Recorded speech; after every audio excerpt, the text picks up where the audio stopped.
Palmistry హస్త సాముద్రిక శాస్త్రం ప్రకారం చెయ్యి చాలా పొడవుగా గలవారు సాధారణంగా తీవ్ర ఆలోచనపరులుగా ఉంటారు. వారు ప్రతి విషయాన్ని చాలా లోతుగా పరిశీలిస్తారు. భావోద్వేగాల పట్ల వారి స్పందన అత్యంత స్పష్టంగా ఉంటుంది. అందువల్ల వారు చాలా సున్నితమైన వ్యక్తిత్వం కలిగి ఉంటారు. ప్రతి అనుభవాన్ని హృదయంతో స్వీకరించి అర్థం చేసుకోవడానికి ప్రయత్నిస్తారు.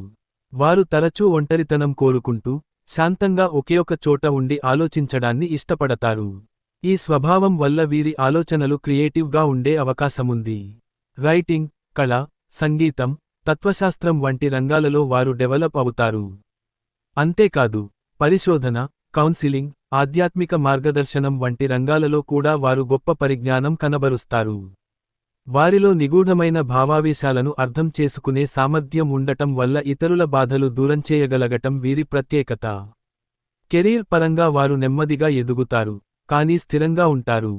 వాస్తవానికి తక్కువ గందరగోళం, ఎక్కువ లోతుగా ఆలోచించే ఉద్యోగాలు వీరికి అనుకూలం. ఆరోగ్యపరంగా చూస్తే వారు డిప్రెషన్ గురయ్యే అవకాశం ఎక్కువ. నిరంతర ఆలోచనలు, ఆత్మవిశ్లేషణ వల్ల వీరికి నిద్రలేమి, మైగ్రేన్, గుండె సంబంధిత సమస్యలు రావచ్చు. శారీరక శ్రమ తక్కువగా ఉండటం వల్ల శరీర సంబంధిత జాగ్రత్త అవసరం. యోగా, ధ్యానం, ప్రకృతిలో గడపడం వంటి మార్గాలు వీరికి ఉపశమనం కలిగించగలవు.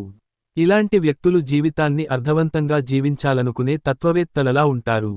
వారు ఇతరుల కంటే తమ లోపల ప్రపంచాన్ని ఎక్కువగా ఆస్వాదిస్తారు.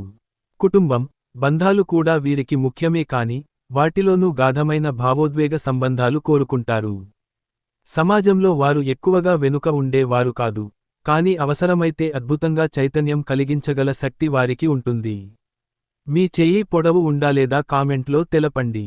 మా ఛానల్ నుంచి ఉపయోగపడే వీడియోల కోసం సబ్స్క్రైబ్ చేసుకోండి. ఈ వీడియో చెయ్యి పొడవుగా ఉన్న ఫ్రెండ్స్కి షేర్ చేయండి.